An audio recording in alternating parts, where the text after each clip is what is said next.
మోసగిస్తే పాతాళానికి తొక్కుతుంది అని నిరూపించరు. నేనెందుకు ఈ మాట చెబుతున్నా అంటే 2009లో ఒక ఆయన తెలంగాణ ఉద్యమం బలపడాలి, తెలంగాణ రాష్ట్రం రావాలి అనంటే ఈ ప్రాంతం నుంచి పార్లమెంటుకు వెళ్ళాలి అని వలస వచ్చి మనల్ని అడిగిండు. వలస వెళ్ళే మనకు వలసల బాధలు తెలుసు. అందుకే వలస వచ్చిన తెలంగాణ సమస్య తెలంగాణ రాష్ట్ర సాధనతోనే పరిష్కారం అవుతుంది.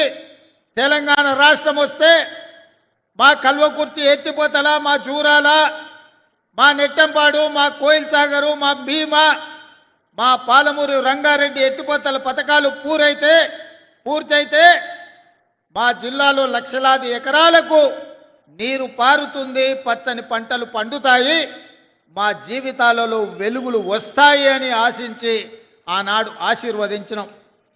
ఆనాడు అండగా నిలబడ్డాం.